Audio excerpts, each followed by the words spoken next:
How's everybody doing today? I'm Nick Fox, and this is part 2 of our video series on hose and nozzles. If you remember in part 1, we went over the Minuteman hose load and different methods to deploy it. In this video, we're going to show you different techniques to advance and flow a charged hose line. With this video, it's our goal to make your advancement to the seat of the fire safer and easier. I want to give credit where credit's due, and a lot of these techniques come from a class called Nozzle Forward. I encourage you to look the class up, take it if you get a chance, check it out, it's got a website, Google it. Great class, one of the best engine ops classes out there. And as you watch this video, I want you to keep in the back of your head that I'm only 150 pounds. I've seen a lot of bigger and stronger firefighters struggle moving a charged hose line or advancing and flowing a charged hose line. And I don't say this to impress you, but I say this to impress upon you the importance of practice and training and technique. While you're deciding whether you like these techniques or these methods, just give them a shot. Get out on the ramp, practice them before you decide whether or not these techniques are for you. So with that being said, let's get after it. Enjoy.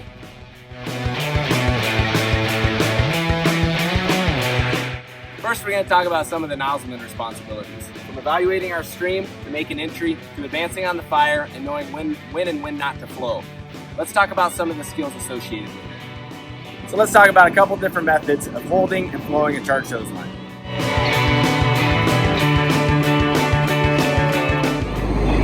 The first technique we're going to talk about today is the hip grip. With the hip grip, I have my left leg propped up. I got my left foot flat on the ground, or my toes slightly elevated, and I have a slight bend in my left knee. I don't want to keep my knee straight because if something falls on it or somebody climbs over it, I'm going to injure this knee. So I have a slight bend in it. My right knee is on the ground here, and behind me, I'm resting on my right heel. I'm sitting back. My hose line comes on the right-hand side of me. With both of these techniques, I always want to orient myself on the left-hand side of this hose. This allows everybody along that hose line to know where we're at and how we're oriented. My left hand goes directly behind the nozzle, directly behind the coupling here. My right hand goes on the hose line on my right hip, and it pushes that hose line into my right hip. What this does, it allows the nozzle reaction to travel straight down this hose line into my right hip and down through my leg into the ground. It allows me to control this hose line when I open up the nozzle.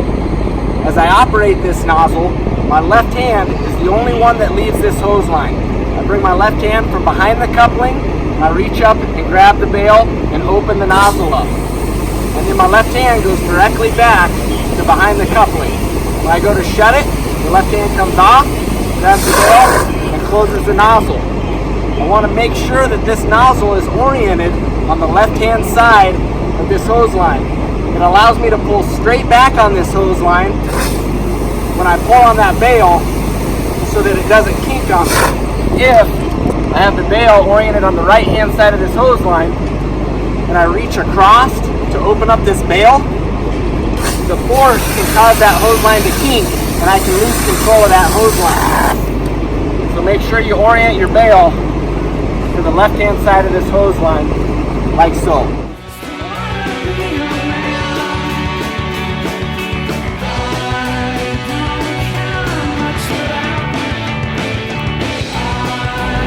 The second technique we're going to go over with you is called the clamp. In the clamp, I'm set up the same way. Left leg up, foot flat on the ground or toes slightly off, slight bend in my knee. My right knee is on the ground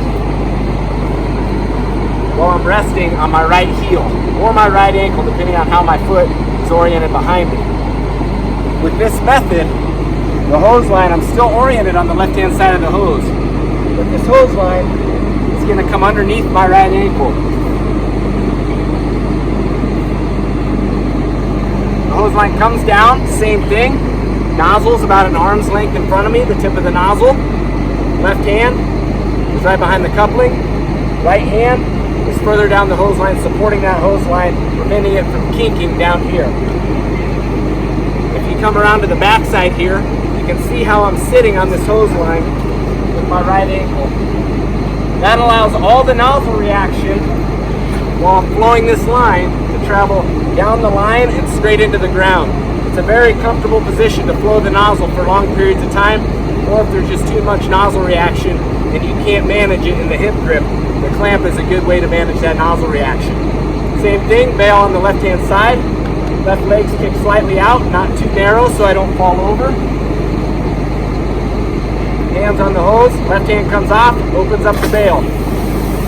As I move this hose line, my hands work together like a windshield wiper, back and forth. I don't want to go opposite directions or I'm going to get squirrely, I'm going to get whipping that hose line. Back and forth together. Shut off, left hand comes off the hose line, shuts the bail off, back to the hose line.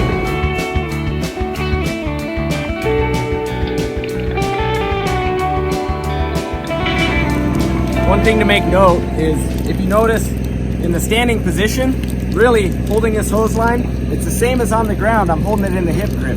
So my left hand is behind the coupling, right hand on the hose, tucking it into my hip. You know, for us, good for dumpster fires, car fires, anytime you got to operate standing from your feet. Incipient stage fires that you're walking into in a residential structure, you can use this technique. The same thing, pushing this hose into my hip, I come off the hose line, grab the bail, pull straight back. All that nozzle reaction is coming straight back into my hip. Left hand right back on the hose, and that allows my movement of the hose. Wide base, slightly bent knees. We want an athletic stance for this. Same thing, left hand off the hose line, shut the bail off. Bail's oriented on the left hand side.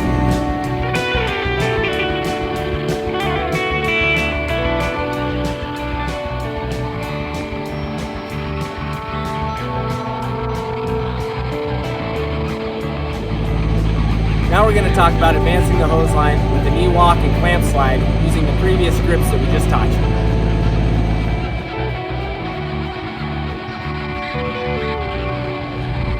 So let's talk about the knee walk. The knee walk is my preferred method. It takes a little bit more skill and a little bit more practice to master. But once you have it down, it's a real versatile method to be able to advance this hose line to the seat of the fire. It allows you to both hit and move on that fire, meaning opening up the hose line, flowing, cooling conditions, shutting it down and moving forward, or flowing and moving, which we're going to call a push to the fire. It allows you to do both things. So with the knee walk, I start in a hip grip position. Same grip that we just talked about. Hip grip position, hose on my right hand side, tucked into my right hip. Nozzle arm's length in front of me. Left knee up, right knee down. As I do this, I'm going to drop the hose line here real quick just to show you the technique associated with it. So, as I advance using a knee walk, I take a step, but I don't want to take too big a step because I got to be able to use my momentum to fall forward. I take a step with this foot and I use my momentum to fall forward to my left knee. As this knee touches the ground, I drag my right knee and come up to my right toes. I don't want to step too big because I'll lose my forward momentum and I can't keep advancing forward. I step to where my toes are about even with my knee. Drop down, slide, down, slide.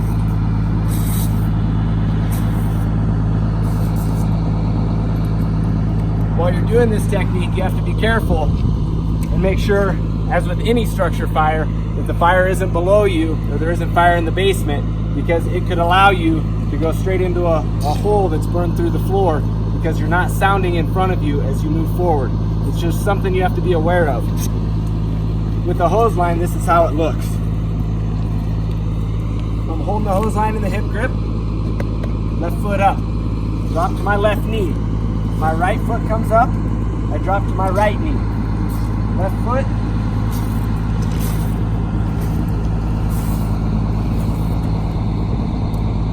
allows me as well to be in an upright position. I'm keeping eyes on condition above me. If I notice any rollover, I can stop, open up that hose line, and knock that rollover down and cool those conditions. I'm not staring at the ground. Staring at the floor does me no good. It allows me to keep my eyes up.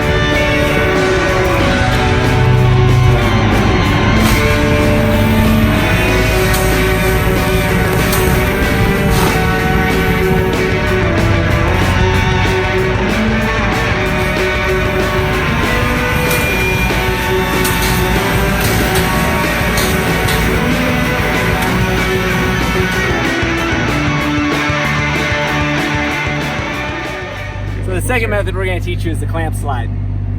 The clamp slide is great for a hit and move situation. You can't really push using the clamp slide. You just don't have the control over the nozzle that you need. But with this clamp slide, I'm going to get in to that grip we showed you earlier, the clamp grip, right? Nozzle in front of me, arms length out, hands down here, I'm in the clamp.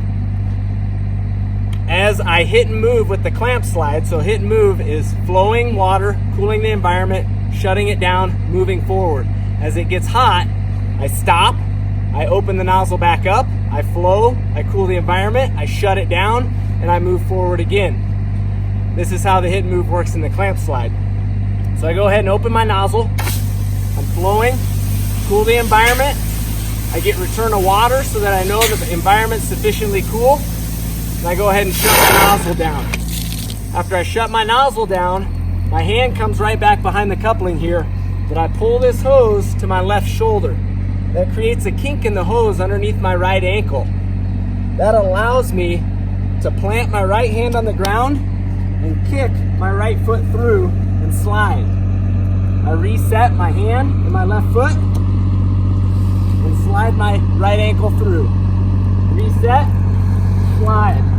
This position allows me to keep eyes above me to look at conditions, see if there's any rollover going on, to see if I need to open up my nozzle, as well as it allows me to sound the floor with this left foot as I'm moving forward. Sound, plant, slide.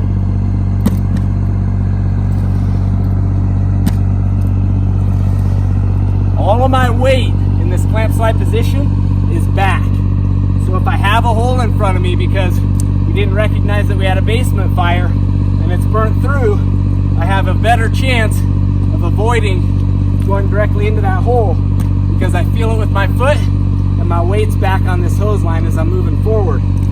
As opposed to some older techniques we were taught with just grabbing the hose line and crawling, all of my weight is forward and my eyes are on the ground. I don't know what conditions are doing above me, and if I find a hole with my hand, odds are I'm going to go directly into that hole and fall into the basement where I don't want to be.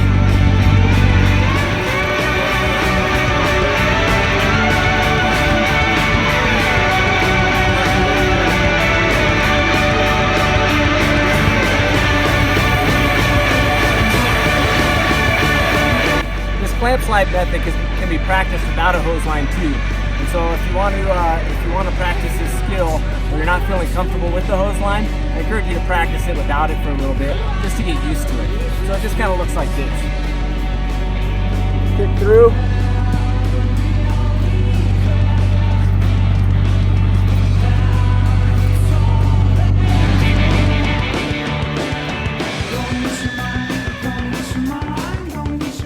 So let's talk about when it's appropriate to hit and move versus when I need to make a push on that fire, meaning I need to flow and move on that fire. So I open up that entry door or open up the front door to the structure wherever I'm going inside, and it's hot and gnarly. I got a whole bunch of superheated gases coming my way. I don't want to push underneath that. I'm going to put myself into flashover conditions. So before I make entry, I'm going to go ahead and open up that hose line and cool that environment.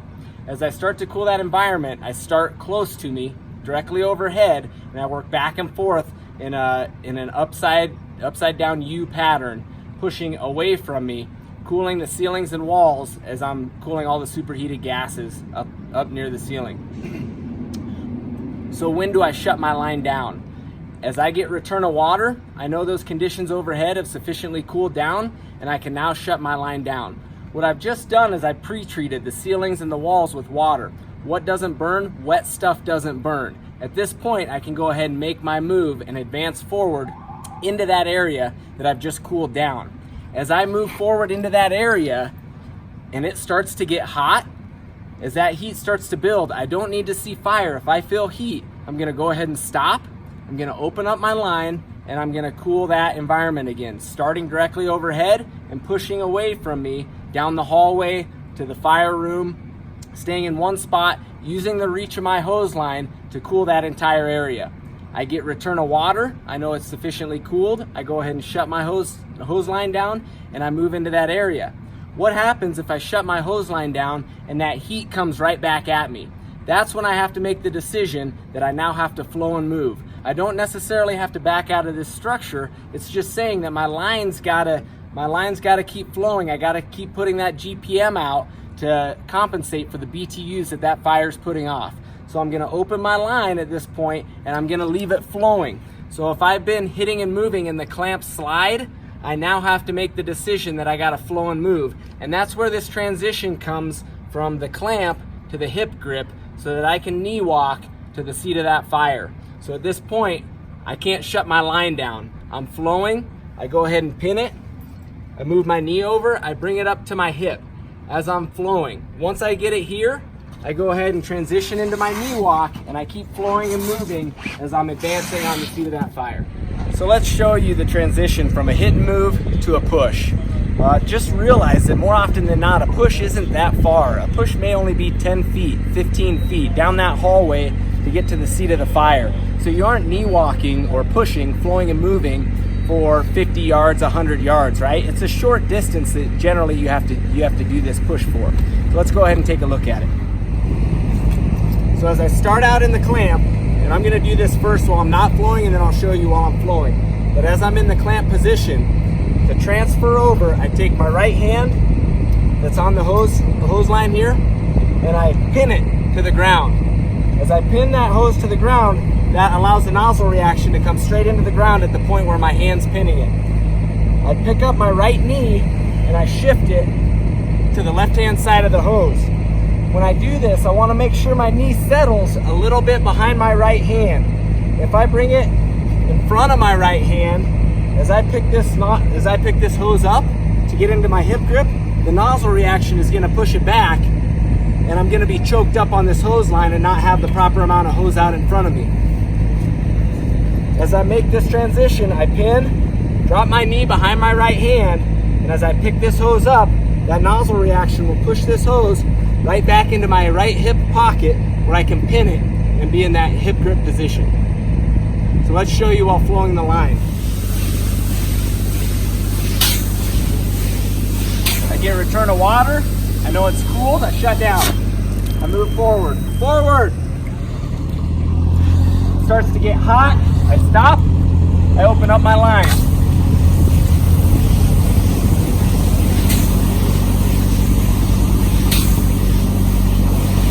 Return of water, shut down. That heat comes right back at me. At this point, I have no option but to open up my line to keep that heat off the top of me. So I continue to flow. While I'm flowing, keeping that heat off of me, I have to transition from the clamp to the hip grip. So just like we were talking before, I make that transition while I'm operating this nozzle, moving it back and forth.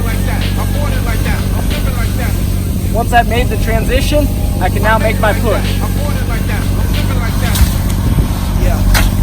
I never brag, how real I keep it, cause it's the best secret. I rock a vest, prestigious, Cuban link, blood Jesus. So now that we went over some of the techniques involved with flowing and advancing a charged hose lines, let's talk about the nozzleman's responsibilities at the door. When we get to the door with our nozzle, we need to charge this hose line, call for water, and we also need to evaluate our hose stream and make sure our engineer set his pump discharge pressure. The engineer can only set their pump discharge pressure with a flowing hand line. So it's very important that I open this hand line to make sure that the engineer gets his pressure set.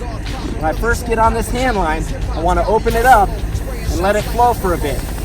I make eye contact with my engineer if I can and wait till he gives me a thumbs up or an okay that he's got his pressure set. At that point, I need to evaluate my stream. I'm going to take a look at the reach of the stream, the volume of the stream, and the nozzle reaction that this stream has. I want to make sure that I have the proper pressure coming out of the end of this hose prior to going in this entry point or this door.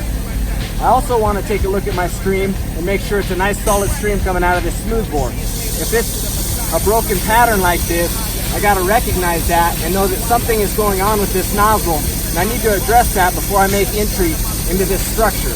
Whether I don't have the bail fully open or whether there's something on the inside of this nozzle that's blocking it or causing that broken pattern, I need to get that addressed. If I go around the corner and I don't have eye contact with my engineer to set, for him to set his pump discharge pressure and let me know that he set it, My engineer knows that I'm giving him 10 seconds from the time I open up this nozzle to set his pump discharge pressure, and then I'm going to start evaluating my stream and shut it down. Red eyes high, yellow envelopes a lie. Opening cigars, lit tobacco fly, condos are tune proof. So now that I've evaluated my stream, it's time to look at making entry into the structure. Assuming this door's already been forced or is unlocked, I'm going to go ahead, make sure I'm masked up, make sure my heel's masked up and ready to go. At this point, I'm going to crack this door a little bit and see what I got coming out. Once I got this door open, I need to allow it to burp. Give it a second. This structure is pressurized. It's going to come out with a lot of superheated gases, assuming you got a good fire, and it's going to burp, and it's going to be floor to ceiling with smoke and hot gases. Let it burp. It'll eventually settle out.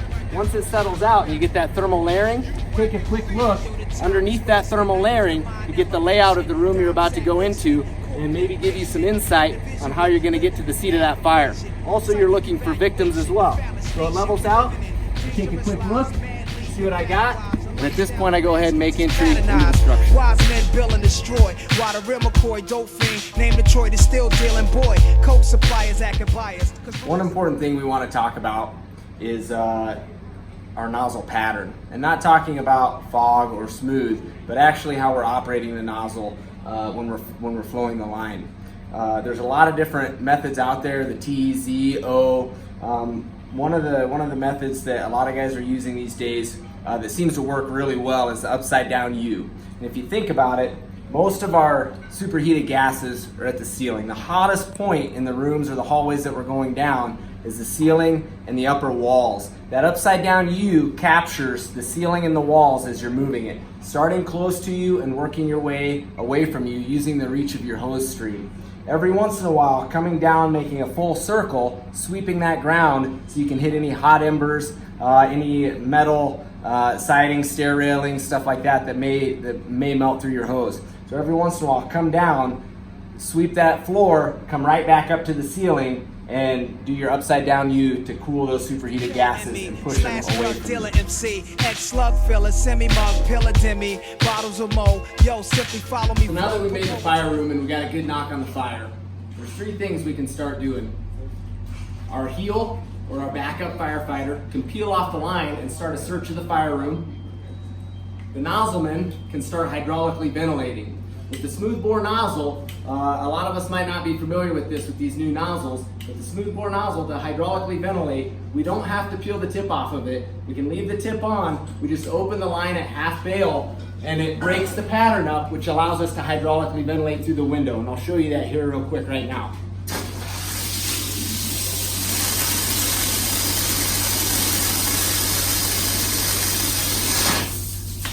Hydraulically ventilating the room is going to allow a lot of the smoke to leave this room to help with search and help with overhaul. At that point, we can start searching for hot spots or any extension that's going on. Yeah, Capone Noriega, yeah, yo, Christian Queensbridge murderers.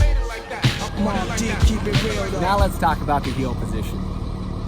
I was taught, and I'm sure a lot of you were, that the heel or the backup firefighter stays right behind the nozzleman as you make entry into that structure, pulling that hose, trying to get to the seat of the fire.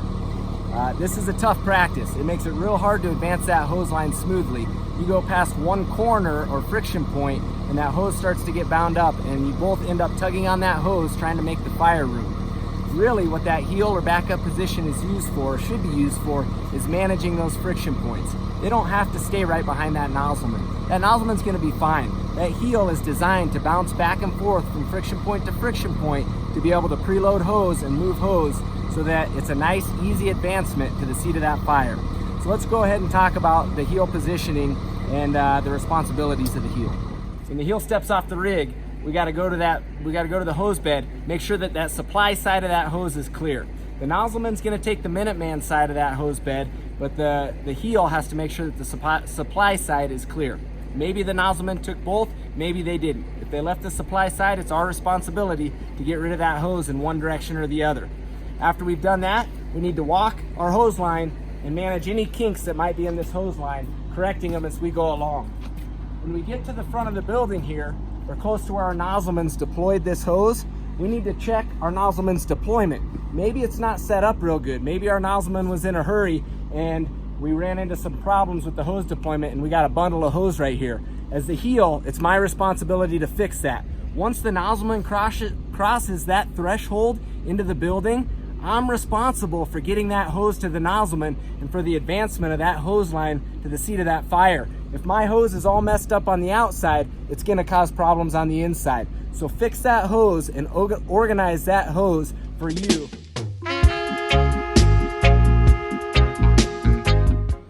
So now we're ready to enter the structure. As the heel, my main responsibility once we get inside this structure is managing friction points. Friction point meaning any corner or anything that's going to cause friction against the hose and cause problems while we're advancing that hose into the structure. Whether it be turn into a hallway, whether it be furniture that I'm going around, a hand railing, any sort of friction point that's going to put friction on that hose line, I have to manage as the heel. So with that being said, your first friction point more often than not is the front door. And that's what I'm going to manage or focus on managing initially. With that, the nozzleman and the heel need to have communication. We can't always hear each other, but we're going to try to communicate as best as we can. The nozzleman is responsible for that, and they're going to be calling out commands to let me know what they're doing so I know whether they need more hose, whether they need less hose, whether I need to bump up and manage another friction point. So some of the commands we're going to be using, or we're going to be trying to listen for, the nozzleman will yell forward, meaning they're going forward. Stop, they're stopping, whether it be to flow the line or whether it be because they need to figure out a different route to the seat of that fire and they need to backtrack a little bit. They're also going to let me know, right turn, bump up, left turn, bump up. That tells me that my nozzleman is taking a right turn into a hallway or into a bedroom, a right turn somewhere, and bump up, meaning there's another friction point that needs to be managed, and I need to get to that point to manage it as the heel so that my nozzleman can continue to advance to the seat of that fire. So a lot of us were taught, and I know I was, that in the heel position, we just throw a bunch of hose into the front door up to the 50-foot coupling. We're just loading hose as much as we can into that room. There's problems that can happen with this, with hose wrapping around furniture, getting too much hose, kinking off, pushing our nozzlemen faster than they want to go, and it's just bad practice. We're going to show you a couple of ways to manage this hose going into the structure to allow for a smoother, more cleaner advancement of this hose line to the seat of the fire. The first method we're going to show you is called straight sticking it. So when we talk about straight sticking, it's giving our nozzlemen just as much hose as they need while they make that advancement. It's not pushing extra hose into that structure, and it's not preloading any hose inside for the time being. It's one straight stick all the way from the front door, through the entryway, down the hallway, and into that fire room. No extra hose inside. The other method we're going to teach you is taking a bite. Taking a bite works really well when we have to navigate stairs, whether we got to go upstairs or downstairs. It's taking extra hose with us as we make entry into that structure and dropping it or preloading it at the top of the stairs or the bottom of the stairs so that we can make that movement up or down those stairs and have plenty of hose to do so. As the heel, I stop at the first friction point. Go nice and slow, Baldy. I stop at the first friction point and manage this friction point. I'm feeding line to my nozzleman as they're straight sticking the line into the seat of the fire. Right turn, bump up. My nozzleman has now told me right turn, bump up. That's telling me that I got another friction point that needs to be managed. At that point, I lock onto this hose. When I lock onto this hose, I drive it forward as my nozzleman's moving toward the fire room. If you notice, it keeps the hose off that corner as I'm driving it forward. And I now manage this friction point.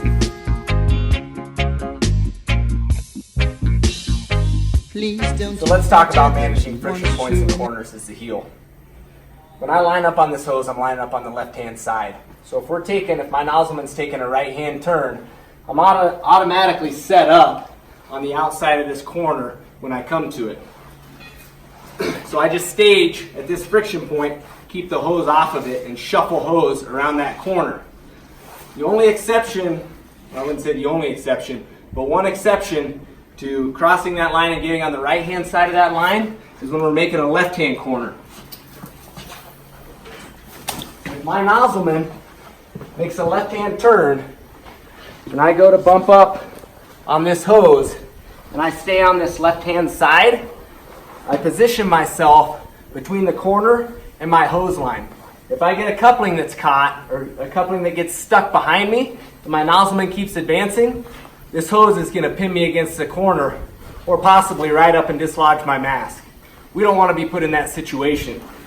So if we're making a left-hand turn, as we're coming up this hose line to make our left-hand turn, when we get to this corner, we bounce over and stage ourselves on the right-hand side of this hose and continue to manage this friction point from the outside corner of that. Alright, so let's talk about taking a bite.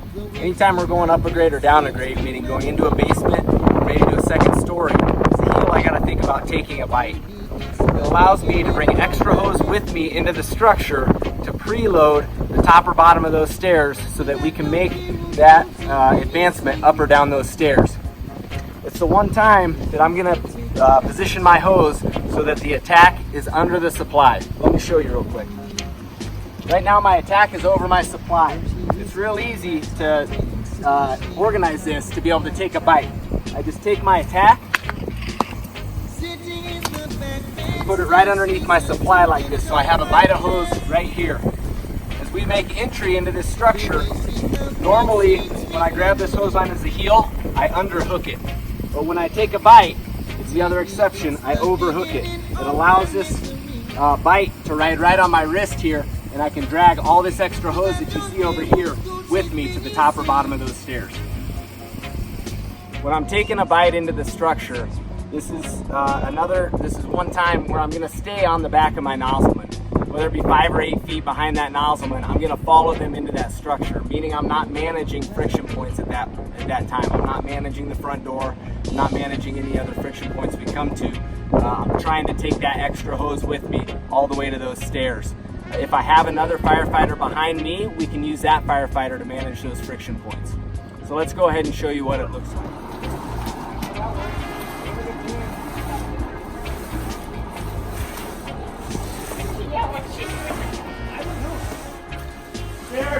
Stairs. Once we get to the base of the stairs, I drop that bite. And I use this extra hose that I preloaded to feed my nozzleman so that he can make those stairs, whether it be up the stairs or down the stairs.